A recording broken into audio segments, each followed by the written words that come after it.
Bismillahirrahmanirrahim. Assalamualaikum warahmatullahi wabarakatuh. Dan selamat siang, salam sejahtera dan salam ilmiah buat kita semua. Pada kesempatan kali ini saya ingin membahas tentang ruang diskusi online. Nah, ruang diskusi online ini menjadi pembelajaran alternatif yang dilakukan oleh para guru atau dosen ketika terkendala saat kuliah tatap muka dalam jaringan. Nah, ketika kita lihat alur atau peta konsep ini, di sini disajikan bahwa ada permasalahan kuliah tatap muka dalam jaringan. Pertama, mahasiswa ya. Mahasiswa atau siswa komplain masalah paket data, khususnya paket data, HP tidak kompatibel dan lain-lain. Yang kedua, guru atau dosen belum terbiasa menggunakan aplikasi terkait kuliah tatap muka dalam jaringan. Nah, ini memang problem yang dialami baik itu guru atau dosen maupun dalam hal peserta siswa atau mahasiswa. Yang kemudian dari persoalan ini, kemudian guru atau dosen itu memberikan solusi bahwa bagaimana kemudian kuliah tatap muka dalam jaringan itu diganti dalam bentuk diskusi online saja. Nah, tawaran alternatif ini disambut baik oleh siswa bahwa diskusi online-nya itu menggunakan media grup pada aplikasi WhatsApp. Nah, WhatsApp ini kan sudah tidak asing lagi, sudah familiar baik itu di kalangan guru, dosen maupun di kalangan siswa ataupun mahasiswa. Nah, ini yang kemudian banyak digunakan oleh para guru dan dosen sebagai alternatif pengganti dari kuliah tatap muka dalam jaringan. Manfaat ini saya peroleh ketika saya melakukan survei kepada mahasiswa saya sebanyak kurang lebih 80-an mahasiswa. Ketika dilakukan diskusi online menggunakan WhatsApp, salah satu manfaatnya itu hanya ada dua ya. Pertama, kemudahan penggunaan, yang kedua hemat paket data. Tetapi pertanyaannya bagaimana kemudian persoalan keilmuan,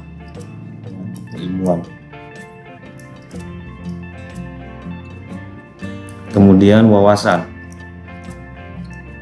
ya. Apakah kemudian ini bisa mengakomodir ya. Kemudian apakah melalui diskusi online menggunakan WhatsApp group ini bisa memenuhi aspek-aspek seperti pemahaman terhadap keilmuan, tambahan wawasan pengetahuan. Nah, ini yang kemudian masih tanda tanya. Kenapa? Kenapa masih tanda tanya? Berdasarkan survei, ketika survei saya itu sebelum saya melakukan survei ya, mungkin ini penting untuk saya jelaskan. Ketika saya melakukan survei sebelumnya, saya mengajar pada 4 kelas ya, 4 kelas. Ke-4 kelas ini saya berikan treatment atau perlakuan treatment.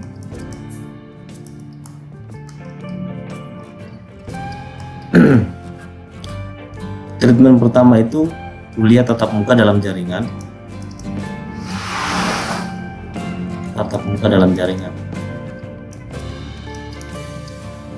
Daring dalam jaringan ya. Perlakuan kedua itu pertemuan berikutnya saya menggunakan diskusi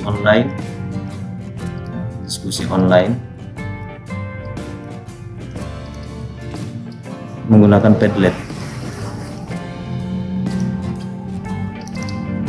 Yang ketiga, kemudian ketika saya sudah memberikan kedua perlakuan ini, kemudian saya melakukan survei ya, meminta pendapat mahasiswa bagaimana tentang metode atau model pembelajaran dari dua pertemuan ini. Nah, kemudian saya memberikan opsi dengan bagaimana ketika misalnya menggunakan diskusi online, tapi bukan menggunakan Padlet, tetapi di diskusi online itu menggunakan WhatsApp. Hampir ya 95% mahasiswa menginginkan agar diskusi online itu menggunakan WA.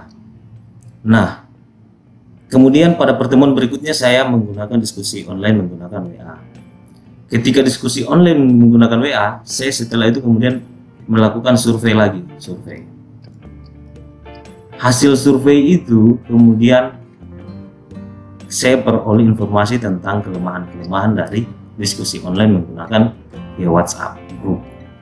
Kelemahan pertama, diskusi menjadi tidak teratur.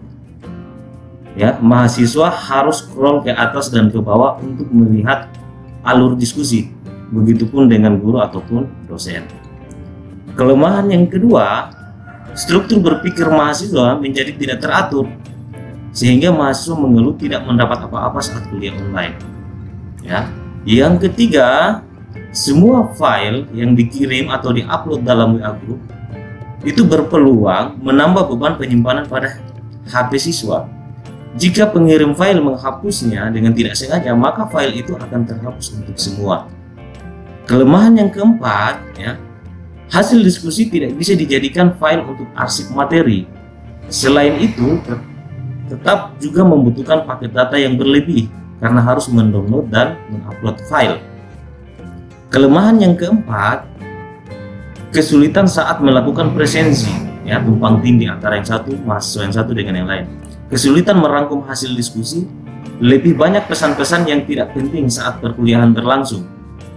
Tetap juga boros paket data karena harus mendownload file berupa dokumen, foto, audio, dan juga video. Nah, kelemahan-kelemahan ini sebenarnya kita lihat ini, kelemahan pertama ini mengakibatkan terjadinya kelemahan kedua. Diskusi menjadi tidak teratur, ya kan? Akibat dari diskusi yang menjadi tidak teratur ini menyebabkan struktur berpikir mahasiswa ikut tidak teratur. Ya. Sementara kelemahan tiga ini menyebabkan pada kelemahan keempat.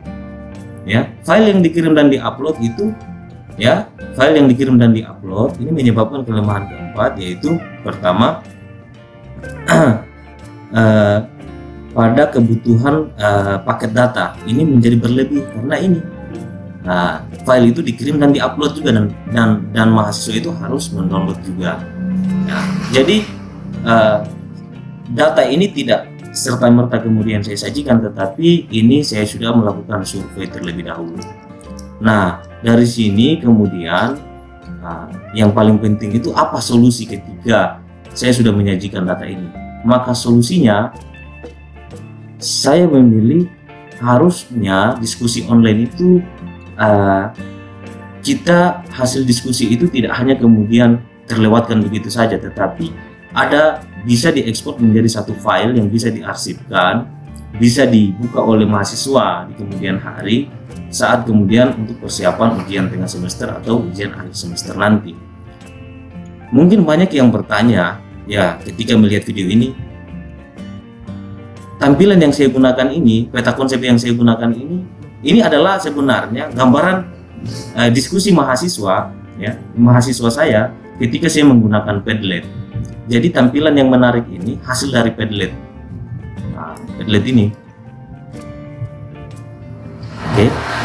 Jadi 80 mahasiswa, jadi setiap kelas itu sekitar 23 mahasiswa, itu tergabung dalam satu wadah atau satu dinding atau satu papan tulis, dan mereka bisa mengekspresikan argumentasi mereka dengan berbagai macam model warna-warni sesuai kebutuhan mereka, bisa dalam bentuk teks, bisa dalam bentuk audio, bisa dalam bentuk gambar, bisa dalam bentuk video. Nah, ini yang mungkin banyak belum diketahui oleh guru maupun dosen. Ini aplikasi, ini bersifat aplikasi dan juga ada yang versi web. Nah, ini ada yang free dan juga ada yang berbayar. Nah, free dan juga berbayar. Tapi yang saya ingin informasikan di sini tentang tutorial bagaimana untuk Padlet yang free. Saya mungkin sebelum masuk ke tutorial saya ingin menunjukkan hasil dari ketika misalnya ini diekspor dalam bentuk PDF. Nah, ini adalah tampilan ketika hasil diskusi yang tadi yang saya sajikan dalam bentuk gambar ini, ya, yang ini kan dalam bentuk gambar. Ini dalam bentuk gambar. Ketika saya sajikan dalam bentuk PDF, maka hasilnya seperti ini. Semacam laporan atau artikel ya. Nah, kalau seperti ini kan enak, mahasiswa itu bisa membaca dengan mudah. Ketika misalnya yang diupload atau argumentasi mahasiswa itu dalam bentuk audio, menariknya PDF ini ketika kita klik file audio ini maka akan terputar ya. Ketika saya klik ini allow, jadi berdasarkan hasil, karena kemudian saya menggunakan headset setelah perkuliahan online menggunakan WhatsApp, ditemukan 2 manfaat. Oke, saya kembali ke PDF. Nah, tampilannya seperti ini. Oke, tampilannya seperti ini. Nah, sekarang kita masuk dalam proses bagaimana sih tutorialnya, mulai dari cara mendaftarkan akun kita ke dalam Padlet sampai dengan bagaimana proses penggunaan. Baik, untuk bisa kemudian kita menggunakan Padlet untuk kebutuhan ruang diskusi online, kita perlu mendaftarkan akun kita dalam Padlet. Nah, pertama kita harus masuk dalam website Padlet, yaitu padlet.com. Nah, nanti tampilannya seperti ini. Nah, setelah itu kita disajikan dengan tampilan registrasi atau daftar. Kita perlu mendaftarkan akun kita. Jadi klik daftar. Ini klik daftar. Nah, nanti kalau saat klik daftar, nanti kita akan dimintai proses mendaftar. Nah, kenapa saya kemudian klik daftar tampilan seperti ini? Karena akun saya sudah terdaftar. Oke, baik, ini tampilan ketika kita sudah mendaftarkan akun kita. Nah, jadi kan Padlet itu ada yang versi free, gratis, dan ada yang berbayar. Nah, keuntungannya kalau free, kita disediakan 3 dinding. Jadi misalnya kita punya 3 kelas, jadi ini mungkin kelas A, kelas B, dan kita masih punya kesempatan untuk membuat 1 ruang untuk kelas C. Nah, pertanyaannya kemudian bagaimana ketika misalnya saya punya 6 kelas. Nah, pertanyaannya kalau punya 6 kelas maka kita butuh 1 akun lagi untuk didaftarkan, sehingga kita punya 3 kelas yang bisa dibuka, 3 kelas baru atau 3 ruang baru yang bisa dimanfaatkan untuk 3 kelas yang lainnya. Nah, mungkin itu ini ya kendala ketika kita menggunakan yang free, tetapi tidak masalah. Mungkin untuk yang penasaran untuk mencoba bagaimana keasikan dari menggunakan Padlet untuk ruang diskusi online, bolehlah digunakan untuk ya, bisalah menggunakan yang free dulu. Nanti kalau misalnya dirasa sangat bermanfaat, baru kemudian gunakan yang berbayar. Nah, ini di sini saya ingin tunjukkan, bagaimana kemudian kalau ini kan hasil yang sudah saya buat, tetapi saya ingin buat yang baru. Nah, saya tinggal klik di sini buat Padlet, buat Padlet. Setelah buat Padlet, kita ditampilkan style atau gaya dinding yang akan kita kelola. Jadi ada yang seperti dinding biasa, ada yang kanvas. Kanvas ini seperti tampilan yang tadi saya sajikan yang ini. Ini kanvas. Jadi bisa kemudian kita buat dan saling menghubungkan bahwa ini persoalan ini ya. Persoalan ini solusinya ini. Jadi ada alur atau penghubung antara satu argumentasi ke argumentasi lain. Nah, ini bagusnya kanvas. Yang kedua ada yang aliran seperti biasa, nanti bisa dicoba. Saya biasanya ketika mahasiswa saya dalam kelas saya biasa memilih yang rak. Saya biasa memilih yang rak. Tampilan yang rak itu seperti apa? Oke, saya coba tunjukkan tampilan yang rak itu seperti apa. Nah, ini kelas, ini mahasiswa saya. Saya coba tunjukkan untuk tampilan yang rak tadi itu.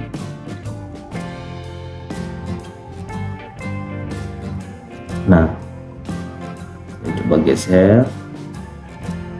Nah, ini hasil diskusi. Nah, saya membagi menjadi 9 kelompok. Ya, 9 kelompok. Nah, ini 9 kelompok. inilah hasil diskusi mahasiswa saya. Untuk kelompok 1 ini mereka memberikan argumentasi, mereka bagi. Nah, jadi kelompok 1 ini setiap kelompok ini terdiri dari 3 orang. Jadi masing-masing memberikan argumentasi, dan setiap argumentasi saya bisa memberikan nilai. Nah, rentang nilainya itu 1 sampai 5. Nah, saya bisa saja mungkin memberikan nilai 4 atau nilai 5 ketika saya rasa argumentasinya bagus. Kemudian saya bisa membenarkan atau mengapresiasi, atau misalnya saya rasa ada yang kurang, saya bisa tambahkan komentar di sini. Ya, ini bisa terbaca seperti itu. Nah, sehingga kalau di WA kan campur-campur, kita tidak tahu yang mana harus baru. Misalnya kan tampilan di WA itu seperti ini. Misalnya di tampilan di WA itu seperti ini.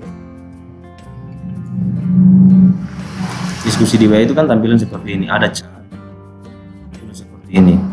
Kita baru mau balas chat ini, ada lagi chat baru, ada lagi chat baru. Nah, kita untuk mau mengomentari ini, seseorang mau mengomentari ini harus scroll ke atas lagi, baru kutip lagi. Nah, di balasannya ada di sini. Kemudian muncul lagi chat baru yang mengomentari ini. Sehingga alur berpikir kita ini, saya pun sebagai dosen bingung bagaimana cara menilainya ini. Bingung bagaimana cara menilai ini. Nah, namun ketika kita menggunakan Padlet, ini menjadi teratur. Tiap kelompok ada. Ini si Yuliana Ningsi memberikan komentar tentang ini. Oh, saya baca, oh saya rasa bagus, saya kasih bintang 5. Nah, ini juga si Nova. Jadi masing-masing, dan antar kelompok pun mereka bisa bertanya. Kelompok sini bisa mengomentari di sini, bisa memberikan komentar di sini. Jadi mereka bisa saling mengomentari, dan saya bisa memberikan penilaian dengan mudah.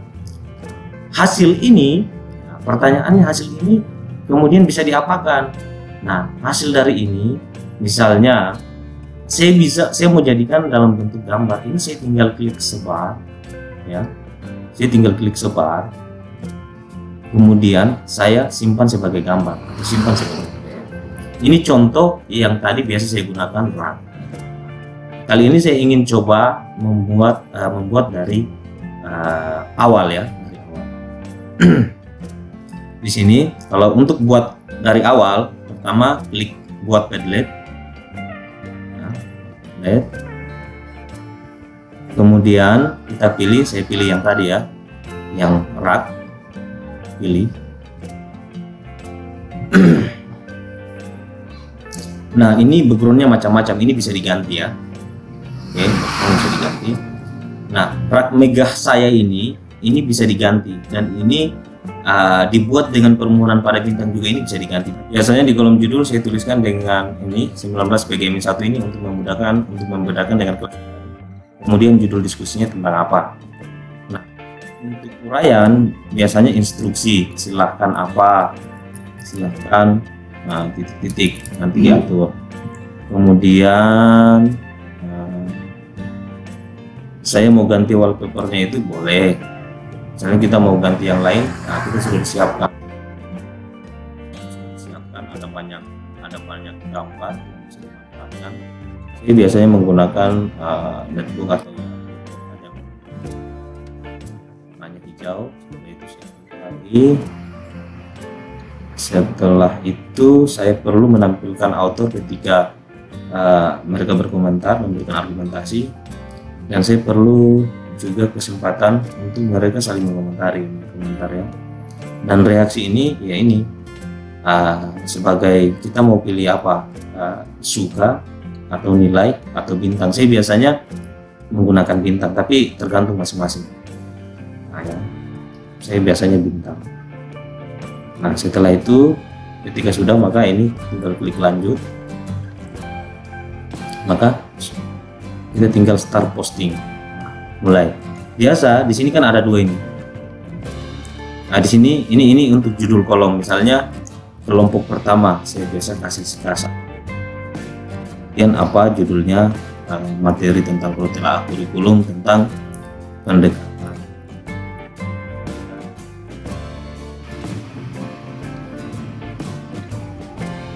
Pendekatan kurikulum. Ini kita bisa tambah kolom, misalnya kelompok 2 tentang model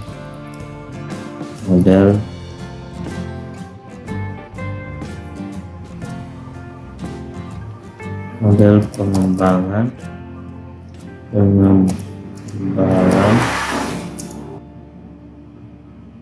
model pengembangan kurikulum. Nanti bisa tambah kolom lagi, nah, bisa banyak ya. Nah, di sini ketika sudah seperti ini yang kemudian kita bisa bagi kepada siswa atau mahasiswa untuk mereka bisa mengakses halaman ini ya. Jadi klik ini, tinggal untuk bisa dibagikan tinggal klik sebar. Setelah klik sebar, kita bisa dengan copy link to clipboard. Jadi ini linknya tinggal di copy dari sini. Tapi saya biasanya itu memanfaatkan Google Classroom. Google Classroom ini kan ruang kelas. Nah, sedangkan Padlet ini adalah media untuk diskusi online. Jadi saya biasanya ini saya langsung hubungkan dengan Google Classroom saya. Jadi saya tinggal klik sebar di Google Classroom. Nah, nanti terbuka tampilannya.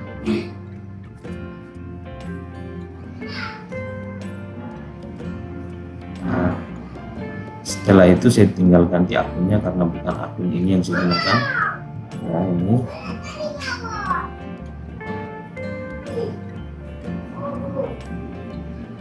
Oke. Nah, nanti saya pilih kelas. Karena ada banyak kelas, saya pilih misalnya di keluarga PEB A 2015. Ini sebagai contoh saja. Kemudian saya pilih, nah ini mau sebagai apa? Sebagai tugas, sebagai pertanyaan, buat pengumuman atau apa? Saya biasanya masukkan sebagai buat materi. Setelah itu kemudian saya buka. Nah, seperti ini. Tinggal dikasih judul, ya. Misalnya judulnya apa? Diskusi. Kemudian ini tinggal ditambahkan instruksinya. Kemudian dia berada di topik mana? Misalnya di topik pertemuan 1. Nah, setelah itu tinggal saya posting. Nah, ini kemudian kita bisa lihat. Kita bisa lihat hasilnya seperti apa. Apakah sudah masuk di dalam ya, tugas kelas. Nah, seperti ini. Maka ini diskusi tadi itu sudah ada. Nah, ini dia. Jadi nanti mahasiswa ketika masuk dalam Google Classroom, mereka sudah disajikan ini. Nanti mereka tinggal klik ini untuk menuju website ruang diskusi online tadi itu. Nah, ketika mereka sudah buka, nah mereka tinggal cari di kelompok mana mereka berada. Nah, ketika misalnya di kelompok 1, mereka tinggal klik tanda tambah ini untuk berkomentar. Biasanya judul saya minta mahasiswa untuk melampirkan nama. Di sini argumentasi mereka. Argumentasinya ini bisa dalam bentuk macam-macam. Untuk bisa macam-macamnya ini, tinggal klik yang titik 3 di bawah pojok kanan. Ini diklik, maka kita bisa apakah dalam bentuk file atau gambar, ataukah bisa dalam bentuk video direkam secara langsung atau direkam suara. Nah, ini bisa dilakukan macam-macam, ada banyak kebutuhan yang bisa dilakukan di sini. Oke. Nah, setelah itu misalnya kita bisa beri warna-warni. Saya mau beri warna ini warna kuning, ini tinggal dipilih seperti ini. Nah, misalnya yang anggota lain itu mau menambahkan, tinggal masuk tambah lagi nama 2, kemudian argumentasi lagi, kemudian tinggal diklik di luar. Nah, sudah tersimpan seperti ini ya. Nah, misalnya memberi warna yang warna biru. Nah, jadi ruang diskusinya menjadi menarik dan bisa dilihat oleh semua lingkungan, dan dosen pun, misalnya saya sebagai dosen bisa memberikan nilai 1 sampai 5 itu saya rasa argumentasinya kurang, ini saya kasih nilai 2 ya. Kemudian saya berikan komentar, masih kurang, harusnya seperti apa, harusnya titik-titik dan seterusnya ya. Begitu juga dengan ini, misalnya saya rasa argumentasinya bagus, oke, saya kasih nilai ini bagus, dan seterusnya seperti itu. Nah, ketika sudah seperti ini, kita bisa kemudian simpan hasilnya. dalam bentuk gambar. Kalau dalam bentuk gambar seperti ini, seperti ini, kita tunggu 15 detik.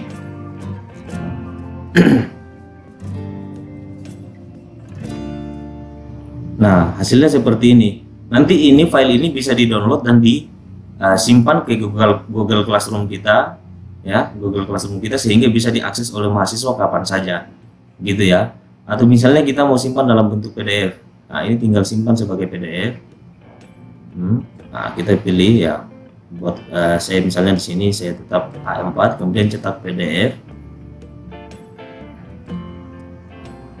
Nah, hasilnya seperti ini. Kalau banyak ini nanti akan menarik seperti artikel.